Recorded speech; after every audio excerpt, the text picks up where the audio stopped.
adam yok, sen kimi tapacaksan. Özün kurgan üyünü elinle yakacaksan. Şarap mest etti ikimizni yazacakman.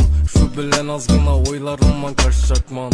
Sen baksız bolsan ılmış etip duraman. Bu oyunda baksız bolsan menem utturaman. Ölüm nao ki gülüm men üçün hiç nersemez. Sen üçün men yaşamakı göze alganman. Köp oldu ahvalını soramadım. Beni esregen kızımla başka horlamasın. Ben uzaklaştım seninle başka kıynalmasın dep. Bu sana yazgan ahırgı mektubu. Sen düşün beni, kim düşünmesem sen düşün beni. Kim düşünmesem sen düşün beni. Kim düşünmesem sen düşün beni. Elimde resimlerim, ben iki sende yok. Nasıl yerde mi, bileme işin yok. Onam aldıysam mı, sevgenim yok da. Bileme ben sizem, ölgenin yok sen. Hazı kulum hemme vecim şükür yolumda. Hazı sen yanımda yoksan lekin gülle kolumda.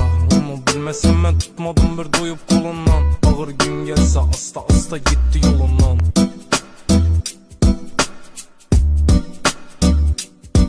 Günahsız adam yok, sen kimi tapacaksan. Özün kurgan üyünü elinle yakacaksan. Şarap mest etti ikimizni yazacakman. Şu bilen azgına oylarımman kaçacakman.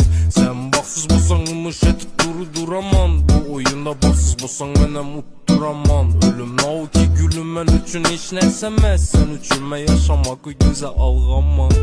Köp oldu ahvalını soramadım. Beni esregen kızımla başka horlamasın. Ben uzaklaştım seninle başka kıynalmasın dep. Bu sana yazgan ahırgı mektubu. Sen düşün beni, kim düşünmesem sen düşün beni. Kim düşünmesem sen düşün beni. Kim düşünmesem sen düşün beni. Elimde resimlerim, ben iki sende yok. Nasıl yerde mi, bileme işin yok. Onam aldıysam mı, sevgenim yok da. Bileme ben sizem, ölgenin yok sen. Hazı kulum hemme vecim şükür yolumda. Hazı sen yanımda yoksan lekin gülle kolumda. Onu bilmesem ben tutmadım bir doyup kolundan. Ağır gün gelse asta asta gitti yolundan.